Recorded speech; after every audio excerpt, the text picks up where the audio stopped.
Hi V, hi everyone else, and welcome to Gaping Chasm. This is my June reading vlog, and I'm going to try to keep the introduction really short because I know that I read a lot this month and that it's going to be kind of long in the vloggy portions. Before I get into it, I do want to say that I considered talking about like real world things, both related to the bookish community because there have been a lot of upsets within the bookish community, specifically within the science fiction and fantasy bookish community. But I decided not to talk about that here in the reading vlog. I want to put my thoughts together a bit better. I'm really upset with a lot of the authors, and it's been kind of a shock to my system to just see some of the names and like what they've done. It's very horrible, and it's upset me a lot. And it's upset me that like this is such a thing that's like been happening within the science fiction and fantasy publishing community for so long and hasn't been anything done about it. But yes, I kind of wanted to put my fuller thoughts about that in a later video. I also decided not to talk about any other real world stuff going on outside of reading, mostly because it's a reading vlog. So yeah, all that being said, I don't think I have much less to say for the introduction. So let's just get into it. Okay, hello. At the time of recording this, I am actually just about halfway through the editing process of my May reading vlog. And while I was doing that, I noticed how bad my skin looked. So I kind of let my skincare routine get away from me last month because I just did. So I'm going to work really hard this month to not let it get away from me because like skin is your largest organ and you need to take care of it. And also it just looked much worse than I realized it did. So it is June, and I can't believe it's June. Yesterday, on the 1st, I started reading Muse of Nightmares. This is the second book in the Strange the Dreamer series, and the final book because it's just a duology or duet, however you call it. And I have kind of been putting this book off. I finished Strange the Dreamer in March. I think I finished it in March. I have like a little list of books I've read this year. So I think I finished it in March, and I loved it so much. And the way it ended was very good, but it was also like one of those ending points where you just don't know how they can move forward from that point. Like, however they move forward, things are going to be changing. And so I finally found the courage to pick up Muse of Nightmares, and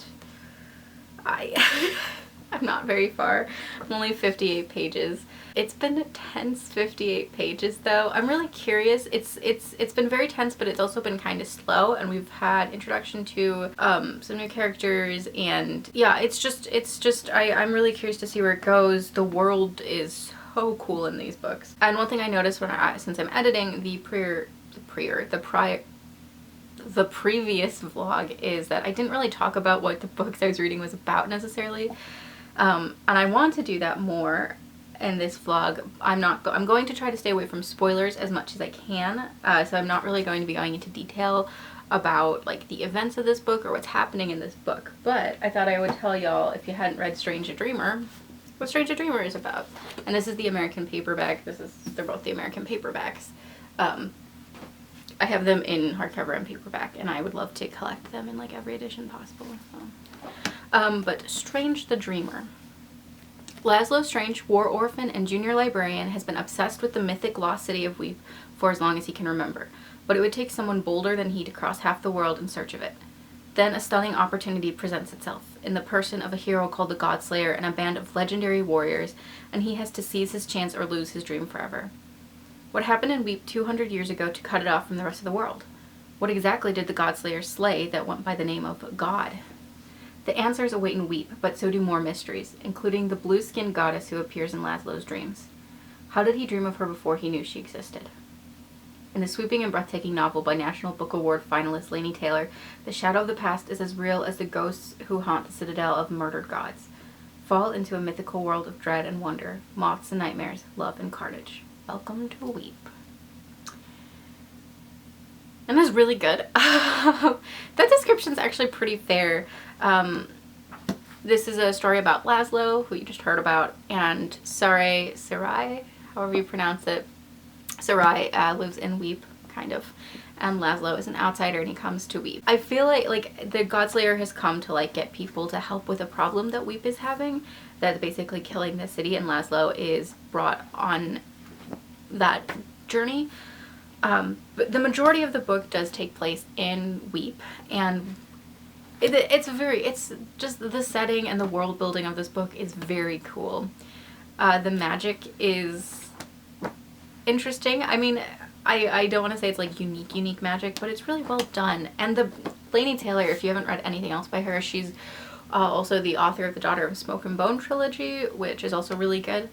I read that years ago. She just has really beautiful lyrical writing. Her writing reminds me a little bit of like Erin Morgenstern. But yeah, it's just a really lovely book, and the ending genuinely caught me by surprise. I was so my breath was stolen from me 100%. So I do strongly recommend Strange the Dreamer, and I'm really hoping that this one does not disappoint and that it just like continues to fulfill everything that Strange the Dreamer promised. But we'll see. I know last month I was trying to say like goals of when I wanted to finish stuff, and that clearly didn't happen since I only read 3 books last month, which was pretty. I'm happy with the 3 books I read. They were all really enjoyable. So this month my goal is just raising the bar a little bit to 4 books. I have a feeling I'm going to read more than that because right now I've been hit by like the reading bug, but I can't guarantee it. So 4 books. Muse of Nightmare is going to be the first one. It's not a long read. 514, so it's not a long read. That doesn't mean anything if I get distracted. So yes, that's just how this month is gonna go. After I finish Muse of Nightmares, I don't know what I'm gonna read. It might be Grave Peril, because I am trying to read Dresden Files between every book. So depending on when I finish Muse of Nightmares, I'll read that. I earned myself another book purchase because I have continued to be very good at not spending my money except on like necessary things. So I bought a book a couple days ago, but I ordered it from Bookshop, which is a great website that I strongly recommend. Not as great prices as like Amazon, but it actually helps support your indie bookstores, and so if you can't order directly from the independent bookstore, they don't hold it in stock, go order from Bookshop because they do get the revenue from there. But I ordered the book Docile by K.M. Sparza, I think is how you say his last name, but I don't know for sure because there's a lot of Z's in it. This is a book that I'll talk about more when it arrives because I'm really excited for it. I saw it like back in February, March when it came out. It was one of our like new releases that we put up at the front of the bookstore, and I was like, wow, this sounds really good. And I didn't buy it because, you know, I'm trying to be better with my money even before quarantine. And it's just been a book that like I keep thinking about that I like regret not buying, so I bought it and I'm really excited for it. It's a sci-fi dystopian, and I don't read a lot of dystopians. And again, I'm going to talk about it more when it arrives because I'm very excited for this book. But the tagline is "There is no consent under capitalism," and that sounds really good. You know, it just sounds really good. So I'm really excited. If that arrives before I finish Muse of Nightmares, I'll probably, when I finish Muse of Nightmares, just jump right onto Docile because okay, let me a little better. So, couple updates. I'm still reading Muse of Nightmares. I'm not super far. I'm gonna be real. It's been kind of difficult to focus with just like everything that's going on in the world. So every time I like sit down to read, I just get really easily distracted, either scrolling on Twitter or going on other social medias, or just not able to really turn my brain off. So that's really frustrating. I also noticed that the spine is cracking. You probably can't tell from the video, but it came damaged and it's just getting worse as I read, and that's really frustrating. But I wanted to do this little pop-in update, and this is going to be really quick because can't have my fan on right now. But I got Docile, which I mentioned I ordered, and I wanted to open it and show it to you guys and tell you what it's about. And I don't know, because I can't really turn my brain off while I'm reading Muse of Nightmares, I might take like a small break and just jump right into this because I'm really excited about this book. I did order this off of bookshop.com, which supports your indie bookstores. And whenever I link books down below in the description, I always link it to Bookshop. Could be really disappointed if it's like horribly damaged or something, you know? But it looks good. Alright, Docile by K.M. Spara? Spara? I don't know how you pronounce it. But I'm really excited. The cover is just awesome. There's no consent under capitalism. So this is a sci-fi dystopian. It is an adult read. Let's look at it naked. Ooh, it's pretty spine. Pretty spine. And I have seen a lot of mixed reviews. So I am going into it sort of with an interesting mindset. I do want to mention that this is an Own Voices author, so I think that's also really great. I'll read the author bio as well, so we're just going to read the tabby. There is no consent under capitalism. K.M. Spara's Docile is a science fiction parable about love and sex, wealth and debt, abuse and power, a challenging tour de force that at turns seduces and startles. To be a docile is to be kept, body and soul, for the use of the owner of your contract. To be a docile is to forget, to disappear, to hide inside your body from the horrors of your service. To be a docile is to sell yourself to pay your parents' debts and buy your children's future. Elisha Wilder's family has been ruined by debt handed down to them from previous generations. His mother never recovered from the docile she took during her term as a docile, so when Elisha decides to try to erase the family's debt himself, he swears he will never take the drug that took his mother from him. Too bad his contract has been purchased by Alexander Bishop III, whose ultra-rich family is the brains and money behind Docile and the entire Office of Debt Resolution. When Elisha refuses the drug, Alex refuses to believe that his family's crowning achievement could have any negative side effects and is determined to turn Elisha into the perfect docile without it. So it sounds creepy, it sounds really good, it sounds like provoking. I don't know, it really excited me. It's a really, really interesting concept to me, especially considering just like the concept of like selling yourself to pay off debt is interesting. But like I said, this is an Own Voices author, and I think that it's really important to support authors, whether they're from, you know, I think it's really important to support Own Voices authors and also authors from the LGBTQ plus community. So just a little bio about K.M. Spara. I don't know if that's how you pronounce his name, and I feel horrible. Hugo and Nebula finalist K.M. Spara is a queer and trans author who lives in Baltimore, Maryland. His debut novel is Docile. His short fiction and essays appear in Uncanny, Lightspeed, Strange Horizons, and more. Spara has a Master of Theological Studies from Harvard Divinity School, which he totally uses at his day job as a paralegal. I love that so much. You can find him on the internet at www.kmspara.com and on Twitter at @kmspara. So yes, super excited for this one. Like I said, because Muse of Nightmares is just not letting me turn my brain off. Maybe going to something that's like sci-fi and dystopian and a little more grounded might help. Later. So, you know how I said I think I might just switch over to Docile just because I kind of needed something to shut my mind off, and Muse of Nightmares wasn't doing it, and I thought Docile might do it because I'm really excited for the book.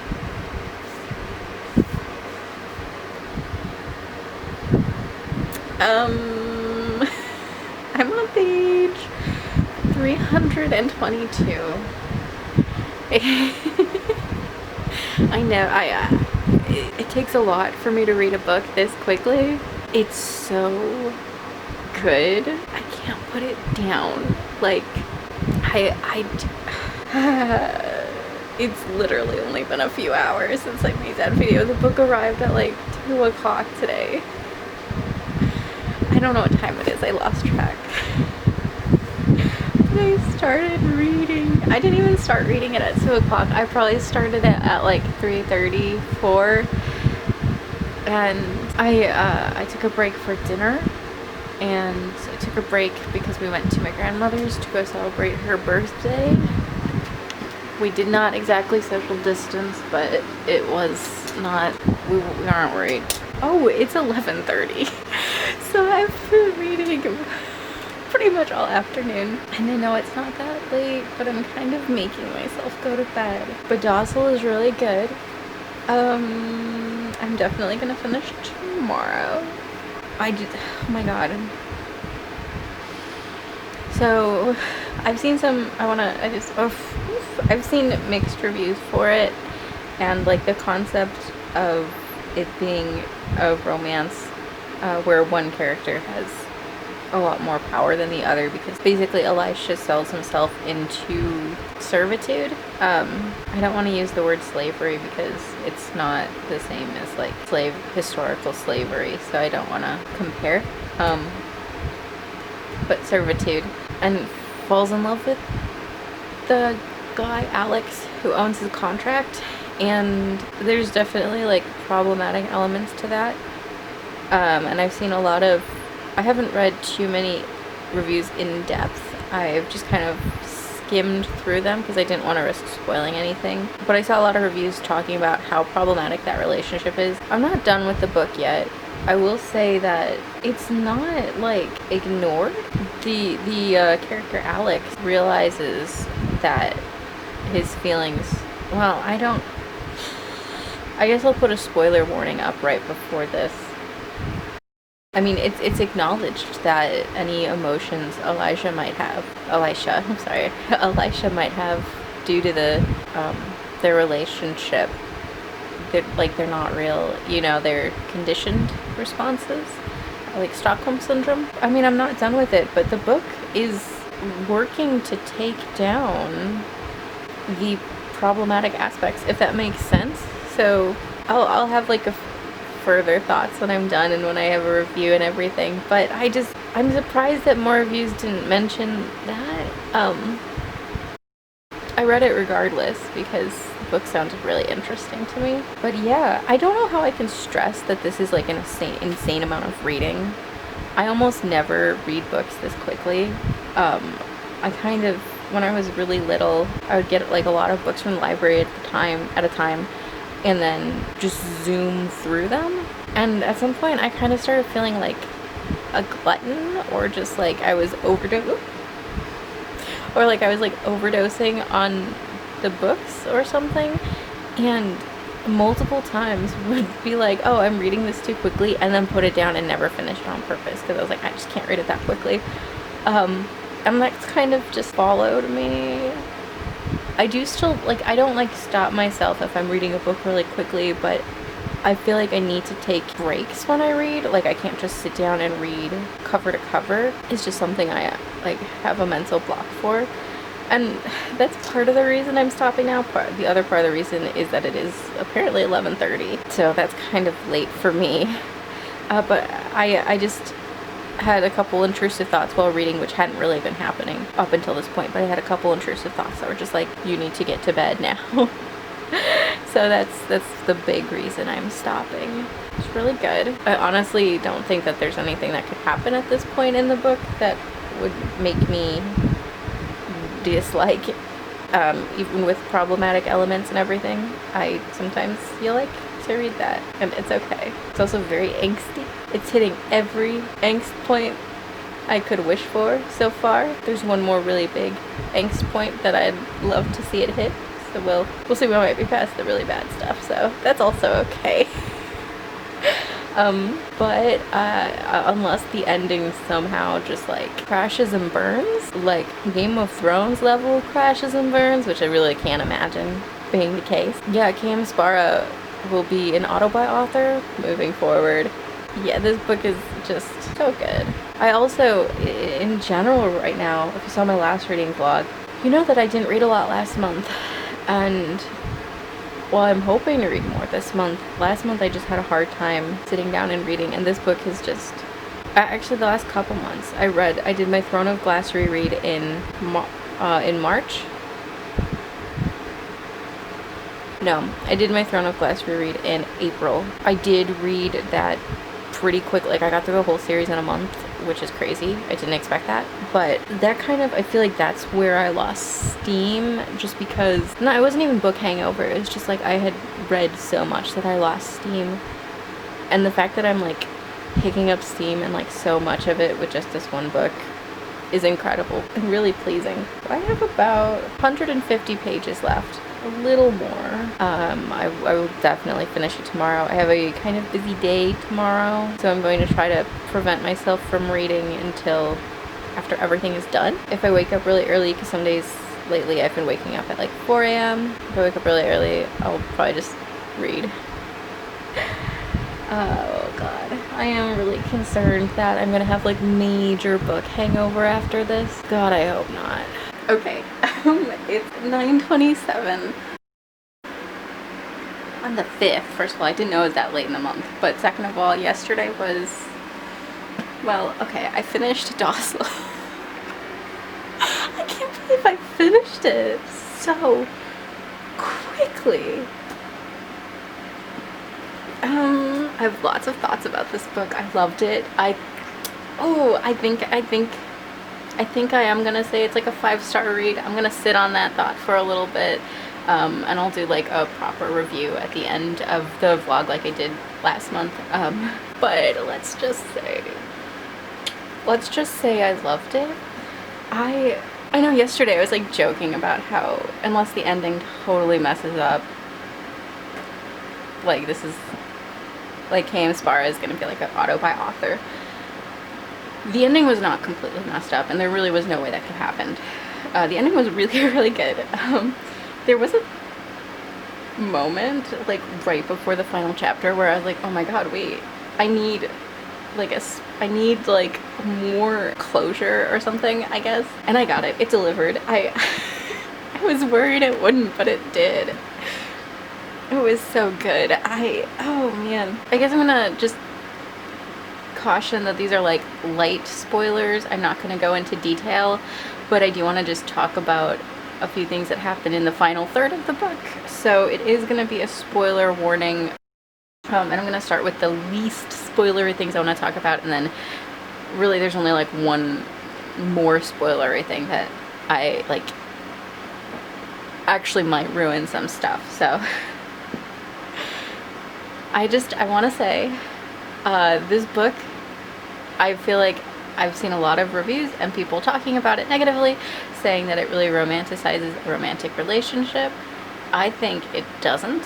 I think that it takes a very mature and uncomfortable, and this book is in large part a romance, right? I don't want to say it's not, because the first half of it super is, even though it's totally messed up, non-consensual, dubious consensual relationship. It is a romance story. Like, it's built like a romance story, and because of the nature of the relationship and the romance, it can't fulfill the same things that like an actual romance would, because it isn't really a consensual relationship. So in some ways it is a bit of a like disappointment to the genre, in that it just like breaks with the genre's norms to deliver a more accurate and fulfilling ending to the story, but it's not a fulfilling ending to the romance genre necessarily, if that makes sense.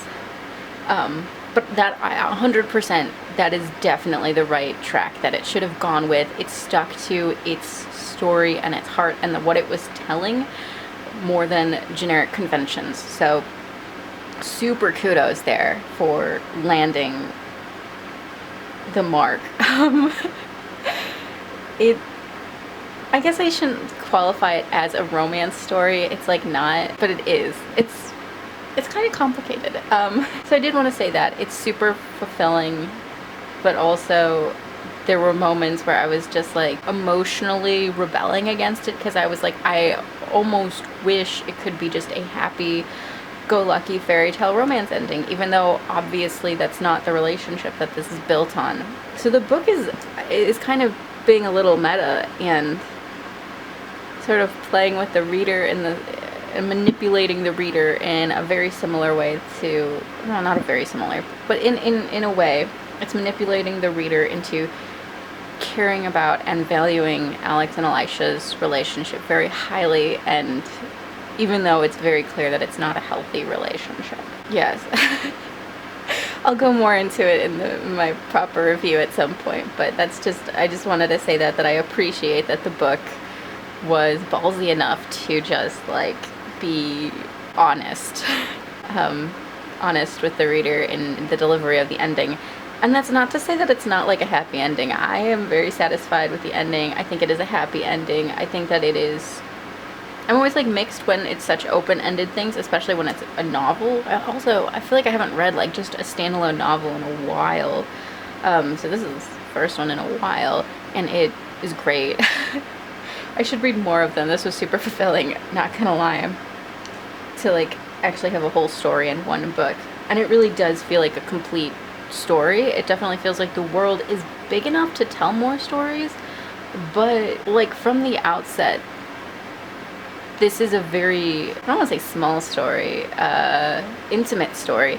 And while the ending does open up a lot for it to be larger and not as intimate and like affect a lot more people, it doesn't in the book, and I'm not left disappointed at like lack of like world building or whatever. Like I feel like the story maintained its very intimate and contained feeling, and it delivered. It 100% delivered. This book is definitely going to be a 5-star, I think. The more I talk about it, the more I'm just like, yeah, this is such a good book. But the world does feel big enough to tell more stories, and like I definitely read them. But at the same time, I feel like Elisha and Alex's story is, even with the very open ending for where they both end up, it is more than enough for me to be satisfied. Like, I'm okay connecting the rest of the dots and just letting the novel sit where it lies. So, really, really appreciated that. And then for the like most spoilery thing that I want to say. So, the largest part of like the last third of the book is the court case, and first of all, was not expecting there to be such like a long court case in this novel when I started, but second of all, I have been watching a lot of How to Get Away with Murder, and I must say, not that that show like makes me an expert on the law or anything, but I feel like I've learned a bit and like picked up on like just kind of good argumentative strategies from watching that show, and like how to pick apart holes in people's stories and like find weaknesses in like accounts and stuff. And like this, I was kind of like the two lawyers. I was just like, Annalise Keating would be so disappointed right now, but not really. They both did like a good job, but I was just like, I don't know. It was a little bit like, just saying. But yes, Docile was so good. I cannot believe that I read it this quickly. I'm hopefully not going to have like book hangover from it, because that would be really disappointing. But you can't really control that, unfortunately. I will be going back to Muse of Nightmares if I have time to read today, which I'm sure I will. I'll be, reading Muse of Nightmares. Definitely K.M. Sparrow will be an auto-buy author for me. He's got another book coming out next year. I think it's a fantasy about, there's a cover for it, so I'll like include it in the vlog, but I think it's about someone who was trained to be like a hero type, monster hunter type person, and then is betrayed / told that he's not needed, or that like he's been taught a lie or something. I don't know. I don't really care. I'll read it anyways. I trust this author quite a bit. This book delivered on so many levels, and I'm really disappointed that a lot of the reviews seem to have just ignored. Like, I hate like being like, oh well, your review is wrong, because the review's an opinion, right? But I feel like I saw a lot of reviews that just didn't even talk about the fact that it does try to like, or doesn't try, it destabilizes a structure of, oh god, I don't know what I'm saying. I think the novel takes down, I don't think the novel romanticizes an abusive or non-consensual relationship in the way that a lot of people had been claiming it was. There. I'll have a full review later. So this is gonna be like really impromptu, and you're literally just sitting on a book on my side table, but wanted to do a little update. I didn't mention this at all in my last reading vlog. I don't know why. We're gonna turn it down a little, but not completely. But I didn't mention this at all in my last reading vlog, but I was actually listening to This Much I not quite, hold on. I always mess up the title. I know, oh god, can you see it? Probably not. I Know This Much Is True by Wally Lamb. Me and a friend have been like co-reading it. She actually finished it several weeks ago. I just finished it. It was really a good ending for really a sad book, and I'm excited to watch the miniseries now, which is airing on HBO and stars Mark Ruffalo, who's great. So I just wanted to mention that. I don't know why I haven't didn't talk about the fact that I was listening or anything. It was really good. I enjoyed it. Definitely not my normal type of read, but I did really, really good. And I don't even know how to describe it, so I'll just insert here the official description. Also, slight update on my last reading vlog. If you watched it, you know I talked a lot about Detroit Become Human, and I promise I'm not gonna go off tangent a lot in this video about it. I just wanted to say I finished my second playthrough and I got the pacifist ending, and I got Connor to deviate early, so it was really good. But the real reason I wanted to do some recording is because I got my fairy loot for April, and it's very heavy feeling, and I haven't, as far as I know, been spoiled for anything, so I'm really excited about that. And I'm going to open it right now. It's not going to be a proper unboxing, but I'm going to open it and see what it is. I'm super excited. I'm super excited. It looked like it might not arrive until tomorrow, so the fact that it came, or Monday I mean, so the fact that it came today, oh, they're so great to open. So the theme was memories. I'm not gonna look. Ooh, and they changed. It's not purple, it's black. I guess this might be a bit more of a regular. Oh, okay. I love the cards. Ah, the cats. Okay, we got Dorian and Manon. I love. Okay, I can't. I love. Okay.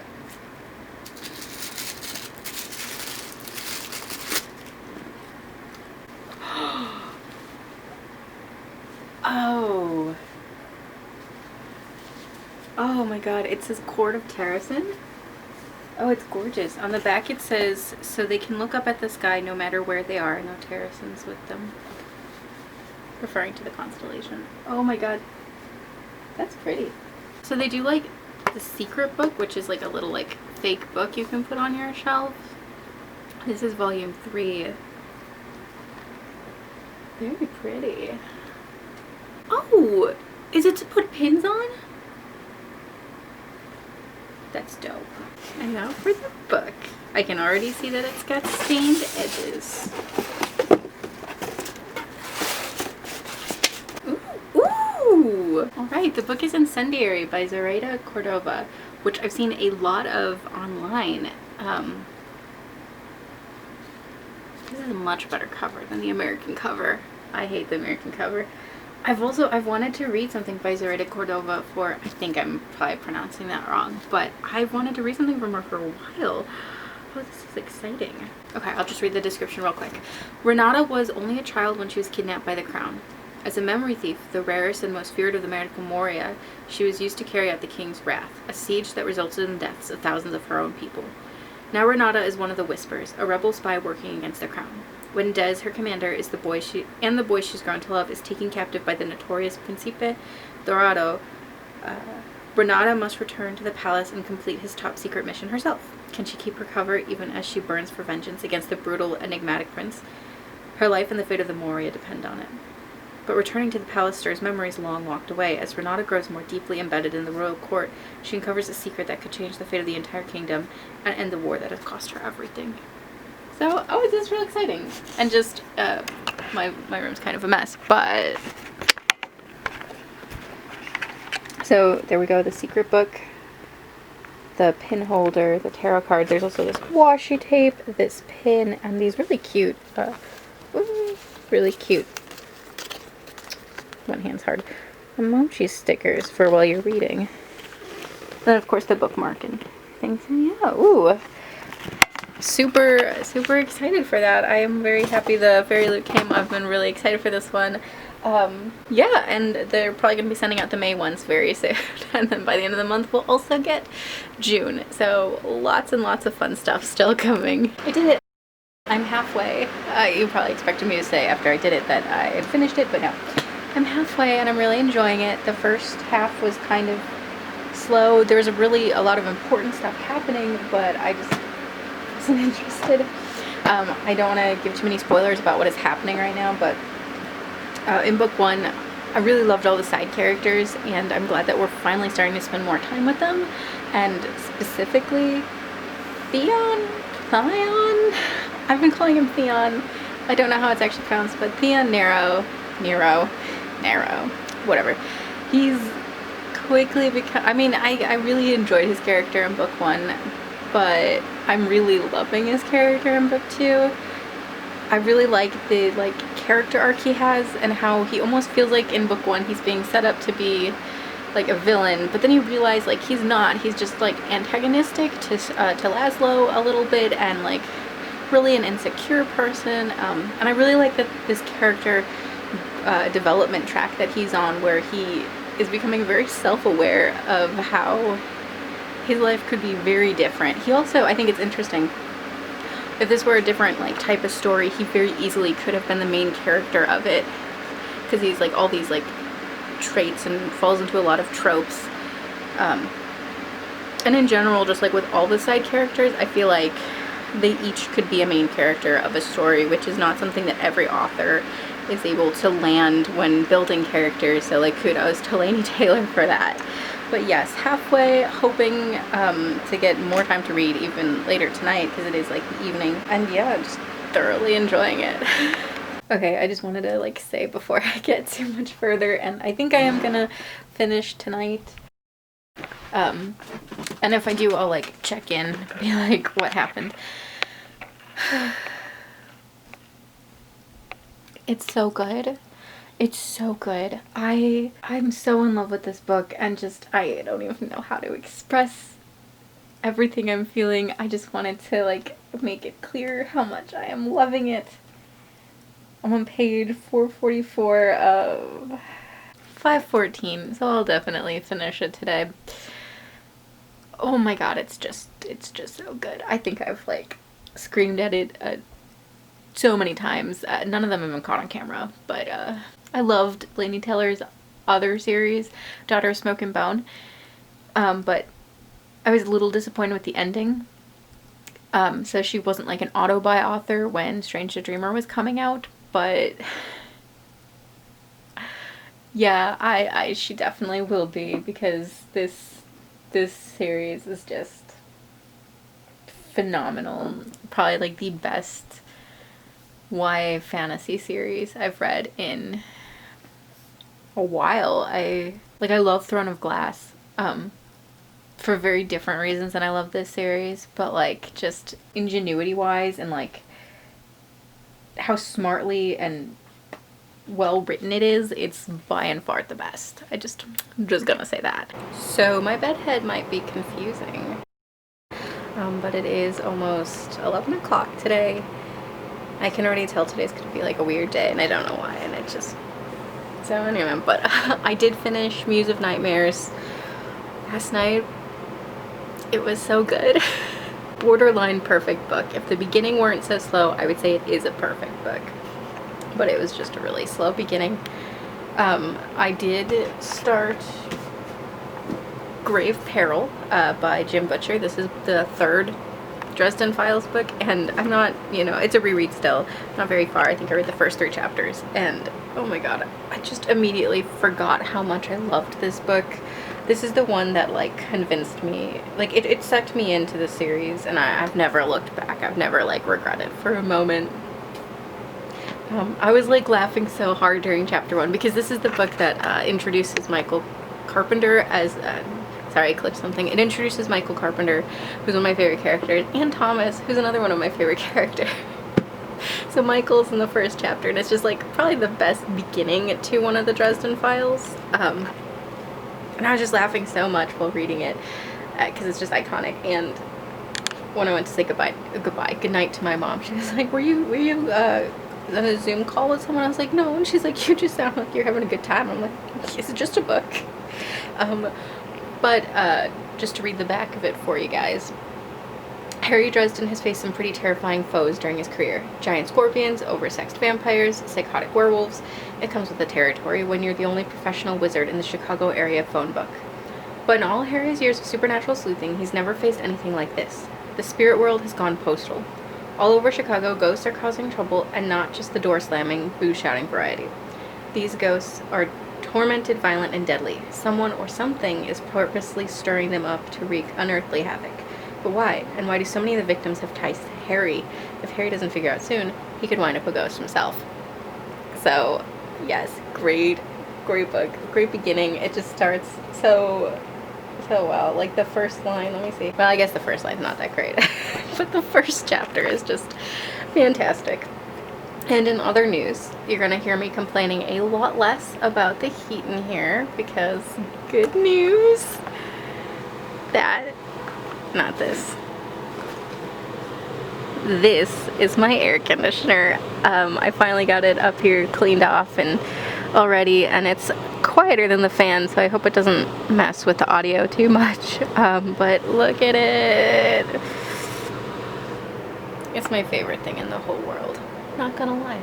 Okay, it is, I don't know what day. But I am just past the halfway point with Grave Peril. And I remembered loving this book, right?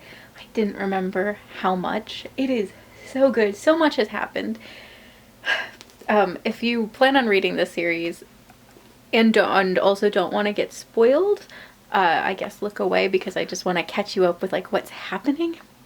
Basically, so the mystery of this one is that there is something attacking people, like a spirit attacking people through their dreams. And at this point in the novel, which is being called The Nightmare, at this point in the novel, Harry has just finished confronting the nightmare with Michael at the cemetery because the nightmare stole Charity, Michael's wife. And in order to defeat the nightmare at the cemetery, Harry bargained with his godmother, Leah, and then tried to get out of the bargain with Michael's sword, Amarachias, and because he used it to like violate or something. I forget the exact rule, but because he used it wrong, the sword was able to be stolen by Leah. And then Charity's water broke. And that sounds so melodramatic, and it kind of is, but it's so good.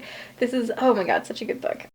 So I think the second half, or I mean soon we're going to be introduced to Thomas, who's one of my favorite characters in the series. I mean, Michael's also one of my favorite characters in the series. I think my top three like side characters are, probably Michael, I mean not in any particular order, but probably Michael, Thomas, and Waldo Butters, whom I love, and I don't remember what book he's introduced in, so, but I can't wait because he is the Polka King, right? So, such a good book. So good. Looking forward to all the vampire stuff. And also, side note, because there is a lot of vampire stuff in this one, even so far, I'm in like such a mood for like a really good vampire book or series, and my go-to vampire series is Morganville Vampires. So I'm thinking maybe I will give it a try to reread. I read like half of that series back when I was in like, high school. So maybe I will go back, reread those books, read the rest of the series I never finished. I not only love that series, but I love that author. I met her once, and she is one of the kindest people just ever. And if you're looking for like writing advice, she has done like interviews and she's spoken about in the past, and she just has a lot to say. She's pretty cool. The author, her name is Rachel Kane. Okay, I finished reading Grave Peril. And I know it was a reread, and I know I've read it before. But wow, did it just punch me so hard, because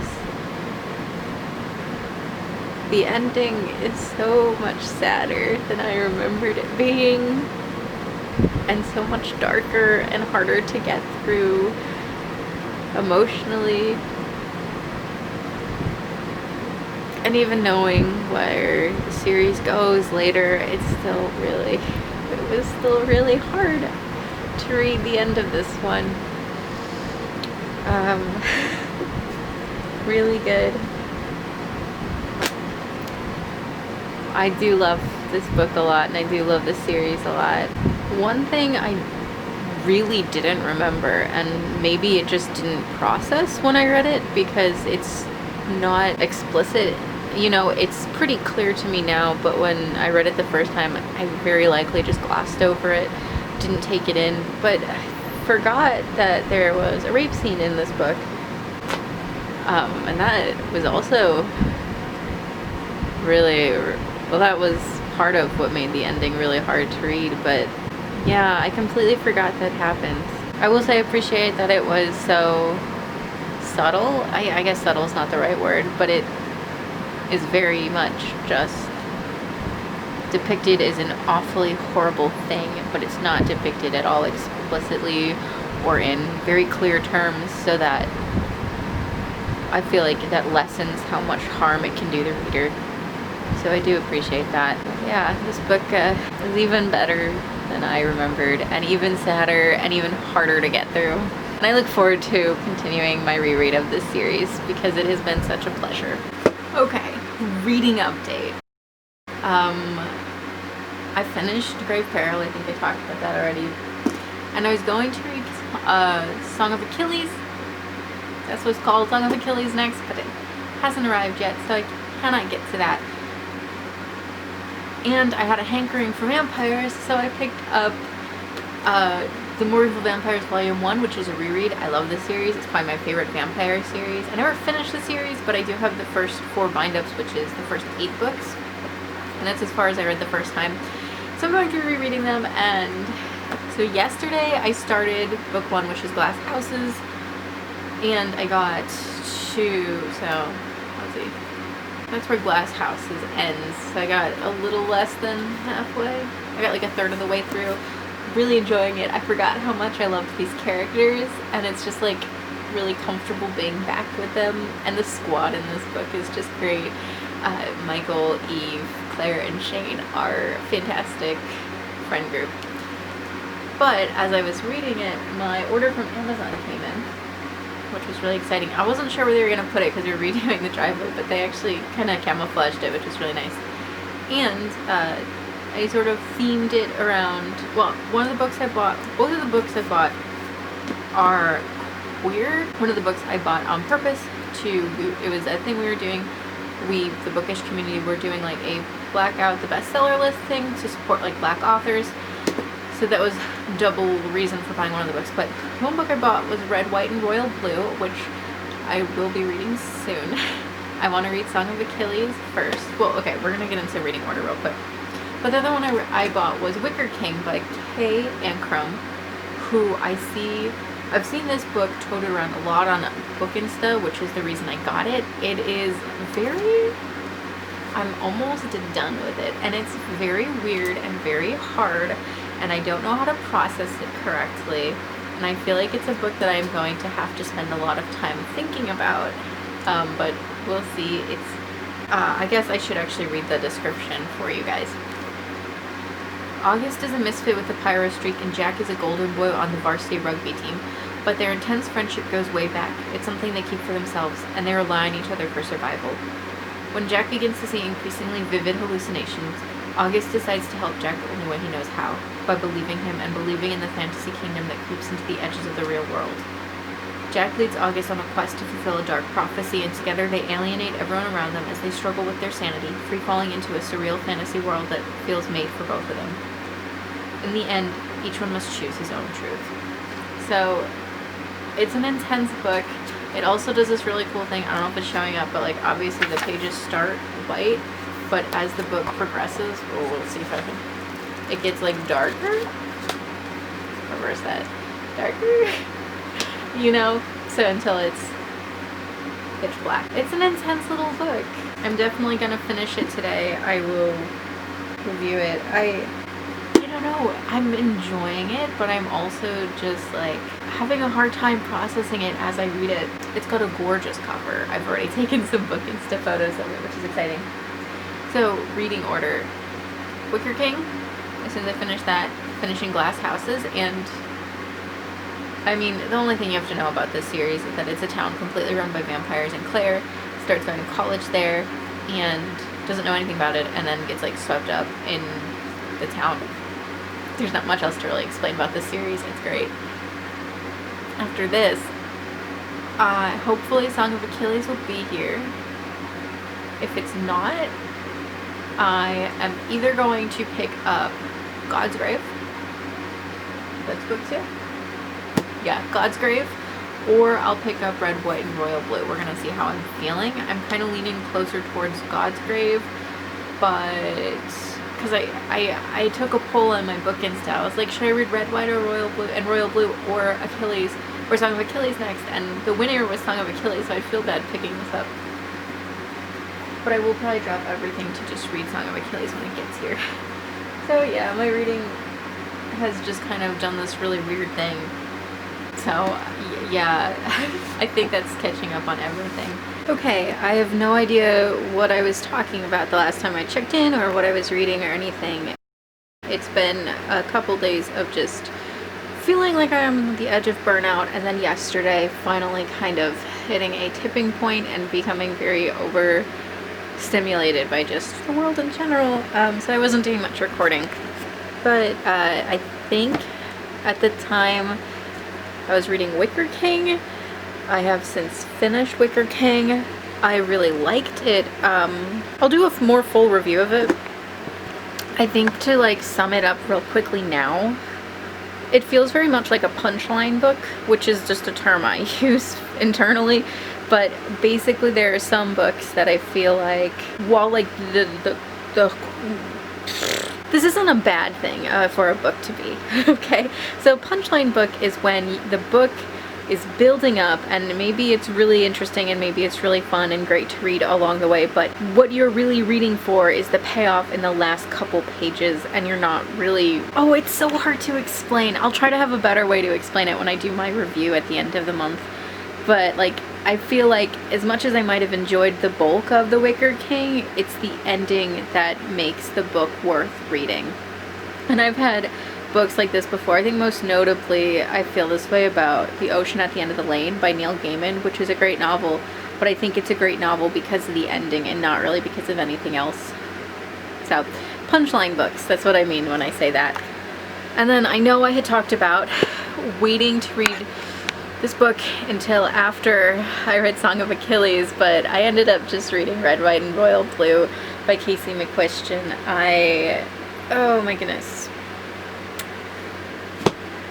I read it in like less than 24 hours, but that was kind of because of mental health things, and I just needed a sort of permanent escape at the time, and not necessarily because I think that was the right way to read the book. I actually kind of regret reading it so quickly.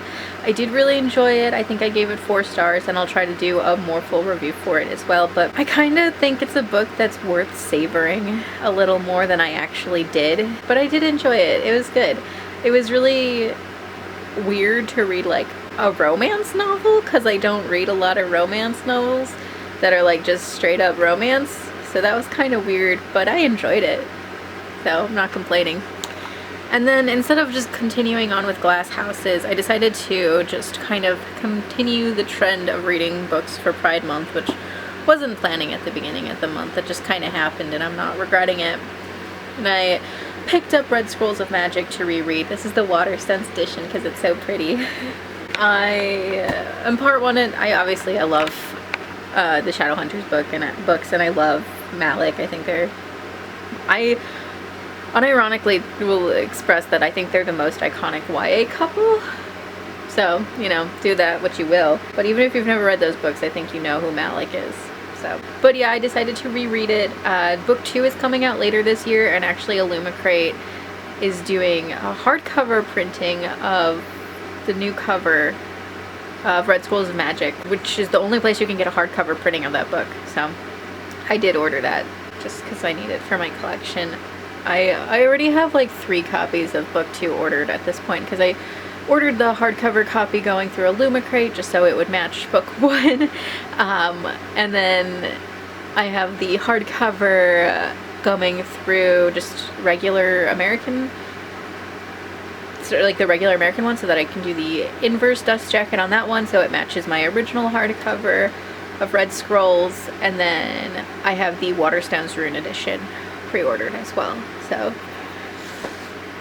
good. But I will say, rereading it, it's a lot of fun. I forgot how much I enjoyed the book. I forgot how funny Magnus is as a character. And I forgot how just like sweet Alec is. And my first day rereading Red Scrolls, because there's like some angst. This is I guess I didn't explain what Red, White, and Royal Blue is about either, but Red Scrolls of Magic is kind of like a book that takes place between City of Ashes and City of Fallen Angels. Alec and Magnus are going on their first vacation together, and it's very cute, it's very sweet, it's kind of angsty because they're still kind of figuring out a lot about each other. And that's what Red Scrolls of Magic is. They get hooked up in an adventure because of course they do. It's a lot of fun. It's, yeah, but I have to keep, and I guess this is a spoiler, so small spoiler for Dark Artifices and just like Shadow Hunters in general. I guess it's not a small spoiler, but it is anyway, if you don't want to know, look away now. But I went into Queen of Air and Darkness, and just I'd hit like the angsty point in Red Scrolls, and I needed to go read their wedding scene in Queen of Air and Darkness, and I was like, yeah, which is such a good scene. I think in like just like top favorite Malik scenes, obviously the wedding's up there. The kiss in City of Glass, iconic. Ooh, pretty much anything that's Malik and Bane Chronicles. I'm getting carried away. Yes, that's where I am with reading. When I finish Red Scrolls of Magic, I will be reading Glass Houses until Song of Achilles arrives, and then I'll read Song of Achilles, and then if I still haven't finished Glass Houses, I'll finish Glass Houses. And then I will read God's Grave. It's going to happen. It may not happen before the end of the month, but it's going to happen. I'm gonna stop pushing it off to the side because I've pushed that book away so much. I'm just so afraid to read it. I'm excited, but I'm afraid. Hey, okay. Time for another unboxing real quick. It is the May Fairy Loot, so, oh my god, a little bit of an issue getting this box. It kept getting changed when the delivery date is, which is fine. But then it said it was delivered today, and I went out to look for it, and it was not there, and I was very sad. I thought probably someone had stolen it, which I don't like to think that way about people, but like it literally wasn't anywhere I could find. Very sad. I tried to look into it. I was like, okay, and tracking did say that it was delivered to a garage or other location, not like the normal location at the house. I went looking. It was in my backyard. I'm not complaining. I found it. It's here. That's all that matters. And I'm so excited to open it. I've been waiting for this for a while. I needed this rush. A lot of sad emotions went first, but it's here. I wanted to cry a little. I'm super materialistic, I know, but there's also just something heartbreaking about the idea of someone stealing anything. The box is slightly damaged, but nothing terrible. So let's go. Ooh, so Desert Dreams. I'm not going to read the spoiler card, but I'm already loving what I'm seeing. This, so it's from We Hunt the Flames. It is a tea holder. Yeah. Ooh, I'm super into it. It's gorgeous. This is stunning.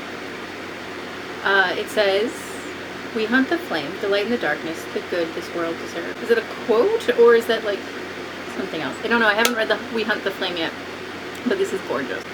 A little pouch of some sort. It says, "You can't choose what happens to you, but you can choose who you become because of it."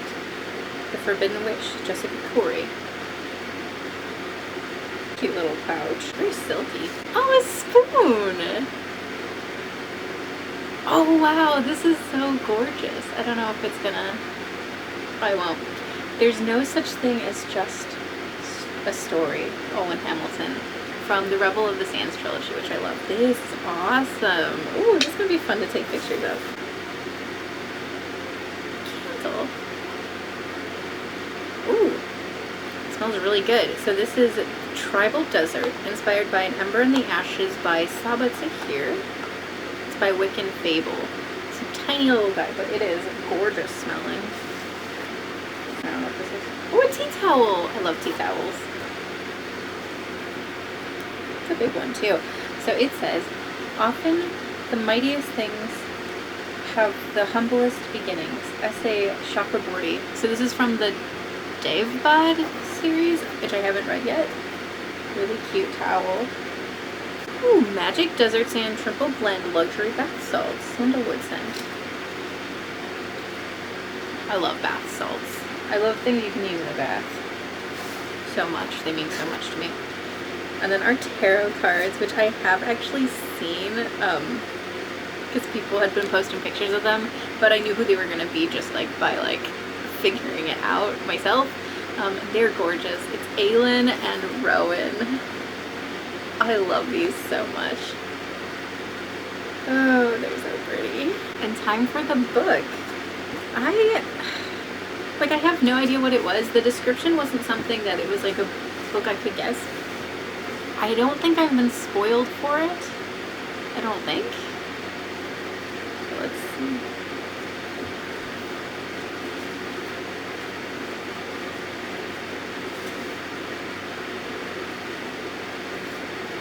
Ooh. Ooh. Girl, Serpent, and Thorn. And it's got these like green edges. Or Girl, Serpent, Thorn, not Thorn. Necky. And it's got, of course, the interior art. I have seen this book around, but I have had no idea what it is about. Ooh, it's really pretty. So it says, there was and there was not, as all stories begin, a princess cursed to be poisonous to the touch. But for Soraya, who has lived her life hidden away from everyone apart from her family, save only in her gardens, it's not just a story. As the day of her twin brother's wedding approaches, Soraya must decide if she's willing to step outside of the shadows for the first time. Below in the dungeon is a demon who holds knowledge that she craves, the answer to her freedom. And above is a young man who isn't afraid of her, whose eyes linger not with fear but with an understanding of who she is beneath the poison. Soraya thought she knew her place in the world, but when her choices lead to consequences she never imagined, she begins to question who she is and who she's becoming. Human or demon, princess or monster. That sounds really good, and this cover is gorgeous. I'm not normally a big fan of books with snakes on the covers. Like, I don't like the cover of Ninth House. I don't like the cover of Serpent and Dove, but I'm really into this one. Then of course we have the bookmark, the characters, with of course the author's letter, and the free scoop. So let's do the spoiler card real quick, see if I was wrong about anything. If a bookish 10. I guess it says a book from tea leaves to trinkets, so I guess I could put something else in there. I don't know what. The wooden spoon, which I love. Tea towel, I love it. Bath sands. The candle. Oh, it's a sunglass pouch. Wait, that's so helpful. Oh, I'll definitely use that. Girls Made of Snow and Glass. Oh, I wanted to read that book too. I guess it's by the same author. Melissa Bashardust? Oh my god, wait, this is so cute. So, the question is, describe Girl Serpent Thorn in 5 words, and she answers, Shveta Thakrar, I hope I said that right, author of the upcoming Star Daughter, which I'm so excited for, very kindly blurbed the novel by calling it a tale a rose might tell. That's so good. Oh my god, like what a gorgeous way to say that. Oh, it says, how to pronounce it? Bashardust. Melissa Bashardust. Oh, I guess that it's exclusive because it's got like the pink. The standard edition is more beigey. Very cool. Very nice. And then the tune boxes they said we're going to be shipping out this week. I'm very excited. It's actually going to have 2 books in there, and there's the theme of the book, of the like box sounds great. I knew kind of going into this that it wasn't going to have a lot of stuff from fandoms that I am big into. So that's always like kind of a curious thing. It happens every once in a while with a book box. That being said, a big reason I love the book boxes is because of the books themselves. And I also am in general just really pleased with all the items. Like, I'll use all the items even if I'm not a huge fan of them. And I'm like dying over how gorgeous these are. Curious to see what the next cards are going to be, because I think that's probably the end of the run of last cards. Unless they're going to do like Lorcan and a lead, but I don't think they will. I mean, I'd be happy for it, but that feels like not likely.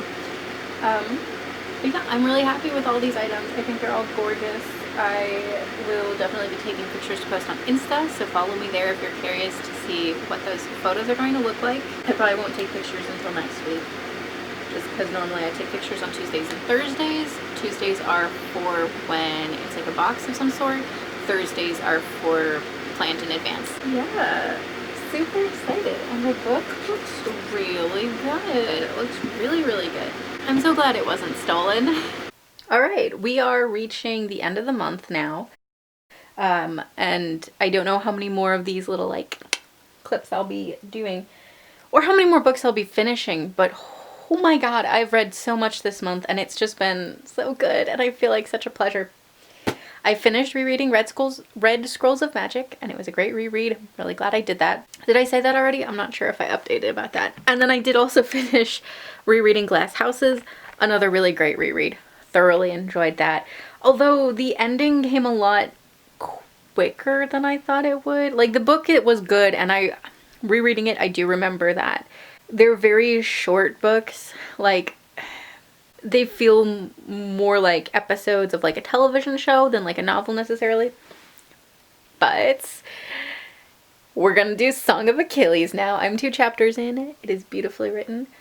Song of Achilles is a retelling basically of the story of Achilles and Patroclus, which are characters from the Iliad as well as other Greek myths. It's a love story. Well, the Iliad's not, but Song of Achilles is, I believe, like a tragic love story. If you know anything about the Iliad, that's not really a spoiler. They're a very famous pair of characters, and Madeline Miller has novelized it. I guess the official description, I may as well read it. Greece in the Age of Heroes. Patroclus, an awkward young prince, has been exiled to the court of King Peleus and his perfect son Achilles. Despite their differences, the boys develop a tender friendship, a bond which blossoms into something deeper as they grow into young men. But when Helen of Sparta is kidnapped, Achilles is dispatched to distant Troy to fulfill his destiny. Torn between love and fear for his friend, Patroclus follows, little knowing that the years that follow will test everything they hold dear.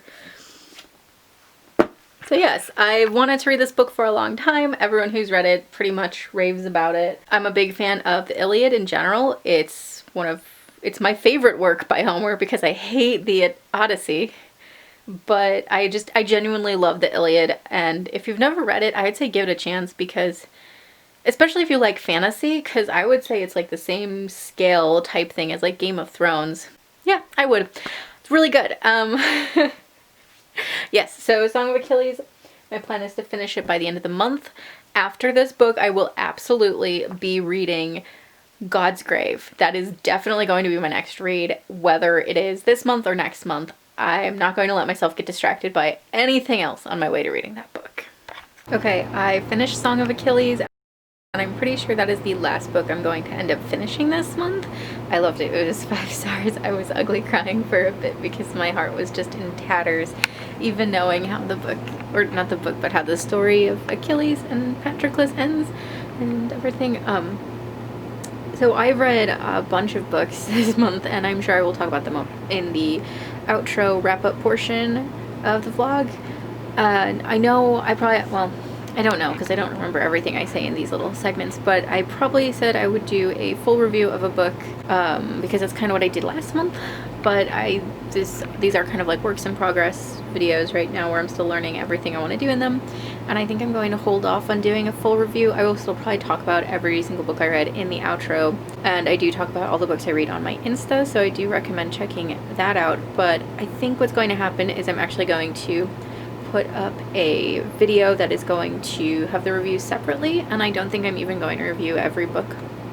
I actually am letting my friends and followers on Instagram choose which 2 they're most interested in hearing me go in depth about, and the reviews will probably be posted to Instagram first before they even come here to YouTube. So anyway, yes, like I said, I'll probably go more into this in my outro, and this is probably going to lead into the outro because I can't imagine I'm going to do another vloggy portion. But yes, that's just what's happening. Also, so since I did finish Song of Achilles, my next read is going to be God's Grave, and I am very excited for it. I am a little nervous for it, but I'm very excited. I loved Nevernight, so I'm planning to love God's Grave if it is even half as good as Nevernight was. I am just terrified of the series a little bit because everyone says that book 3 breaks their heart. So at least I'm not there yet. I read so many books this month, especially compared to last month where I read 3. Look at this pile, my goodness, people. I don't know what happened. I don't know if like quarantine finally like got to me and I was like, craving the words or something, but yes, I read so much this month. I said in one of my little vlog portions that I'm not going to do full reviews for any of them, in large part because I am going to be putting up 2 full reviews for books on my Instagram, which I will tell you which ones in a moment. I am going to do full reviews for Red, White, and Royal Blue and Song of Achilles on my Instagram, so go follow me down there. I'll be doing probably a video review and putting it to my IGTV. I might combine them into one long video and post it on the YouTube channel, but I'm not 100% sure. Real quick, I did give Song of Achilles 5 stars. It was amazing. I ugly cried. It ripped my heart apart, even knowing, you know, the story of Achilles and Patroclus from the Iliad. I think that actually made it better, I'm not gonna lie. And then with Red, White, and Royal Blue, I ended up giving it, I think 4 or 4.5 stars. I really enjoyed it, but I did have a little bit of an issue with the ending. Just went on far too long, in my opinion. But yes, more full reviews coming at a later date. Rereads. I got 3 rereads done this month. The first one being Grave Peril, which is part of my Dresden Files reread. I loved this even more than I loved it the first time, and I loved it a lot the first time. I was so into it. It was such a good story. I forgot exactly how much happens in this one. The first 2 feel like very contained stories, but this one just like kept going, and there were constantly new things happening, and it was amazing. Like I said, I love this series. This was the book that convinced me this series was something really special the first time around I read it, and yes, it was just as good, if not better, the second time. And after reading that, I had a real hankering for vampire, so I picked up volume 1 of the Morganville Vampire series by Rachel Kane. This is probably my favorite vampire series. It's either this one or Vampire Academy. I like them both a lot. I read the first book in here, which is Glass Houses, and it was a lot of fun to return to the world of Morganville and all these characters. I will say the ending felt really rushed, and I forgot how just like serialized feeling these books are. I did enjoy it quite a lot. I don't know if I would have, if this was like my first time reading it, if I would have been quite as invested in it. But because it was a reread, I did get to really enjoy it. I am hoping to continue rereading this series as the year progresses, but I don't know exactly what I'm going to pick up. Book 2, which is Dead Girls Dance. And then the Red Scrolls of Magic. This is the first book in the Eldest Curses series, which is part of the Shadowhunter extended universe. It's Alec and Magnus's series, and the second book is coming out later this year, but Illumicrate announced that they are doing a hardcover edition of this book with the new cover, which I'm not a huge fan of the new cover. I really like the original. This is the Rune edition. The original, I'm not going to reach for it. I'll put a picture here.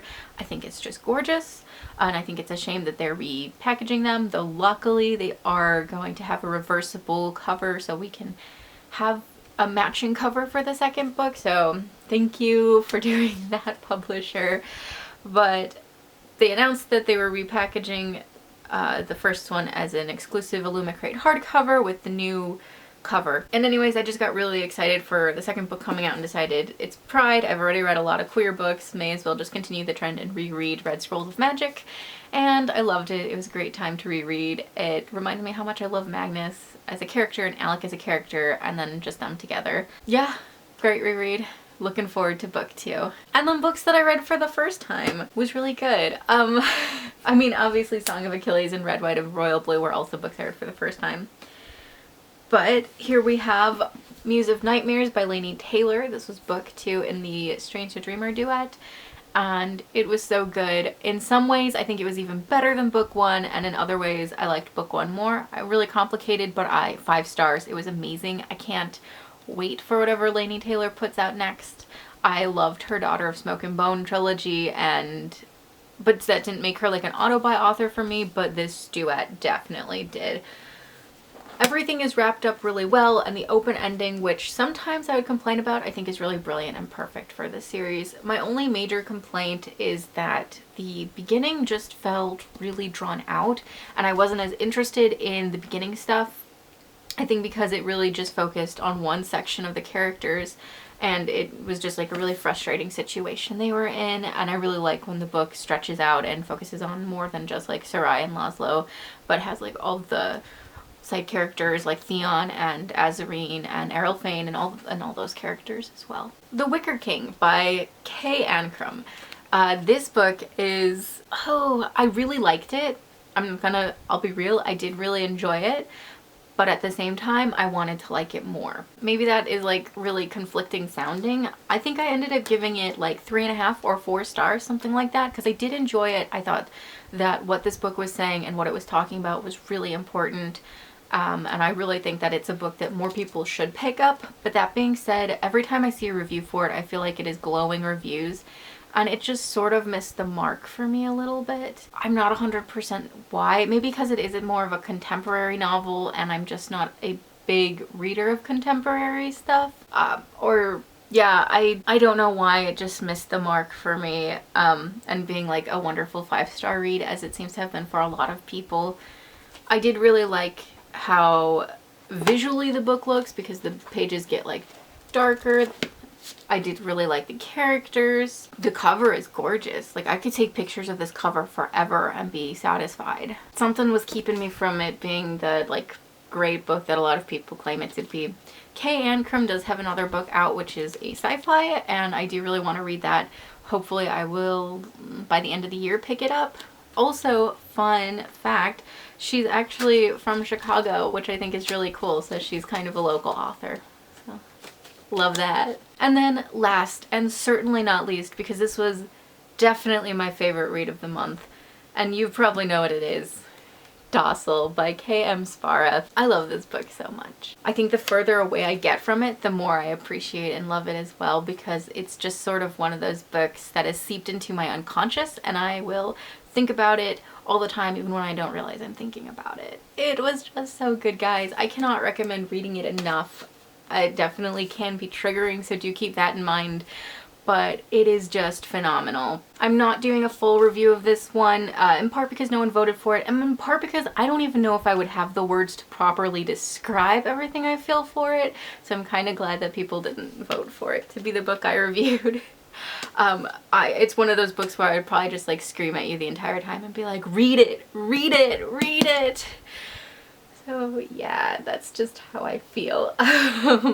Definitely want more people to be getting to this one because it just is so good. And I cannot wait for K.M.'s later books. So I hope someday he goes back and writes like a sequel, even if it's a little novelette or something, because I just really want to return to this world and these characters because I find it so very interesting. And this was not at all the book I thought it would be when I picked it up, and I think that's even better for it. So yeah, so many books this month, guys. So many books this month. And I know I talked in the intro about how I didn't really want to talk about the stuff happening in the SFF community right now. I really don't. I still stick with that, but I do want to at some point elaborate. Not because I think that there's really a defense for what these men have done, but more just like my thoughts on what it means to separate the artist from the art, especially as someone who promotes books on Instagram and here on this channel. I have a lot to say about that topic, but it's something that I really have to like put into a lot of words, and it's probably gonna end up being like some sort of video essay, and it probably isn't gonna be anytime soon because those kind of things take me a while to really like formulate in words and not just feelings. But that being said, I do want to talk about the videos to the channel that are coming soon. I do like to do this little what's next for the channel. Obviously I'll be doing a July reading vlog next month, or of this month. You know how it is. You know what I mean. I want to try to incorporate some B-roll. We'll see how that works. It'll be fun to play with. Yeah, it's gonna, every one of these is kind of an experiment. I did also recently publish part 2 of my Coldly Oko series that I'm doing. Part 3 will be going up later this month, probably towards the end if everything goes according to plan. I also know I talked about a video about a song that I really liked but everyone else seems to hate, and I do still want to do that video. I just haven't had time to do the research into it yet. It's interesting how many people hate it. It's like reviled by the music industry. I don't get it. I think it's a great song. And then I do have another bookish video planned. I want to talk about books that don't even have like covers and maybe don't even have titles yet, but that have like descriptions up on Goodreads. I think it's really interesting to see these really early descriptions of books and talk about like what I think they might be. So I think that'll be fun. I know V and I also talked about maybe doing something for the channel's anniversary because it is now a year old, which is really exciting and also really scary because we started this channel when we graduated. So that was a year ago. My God.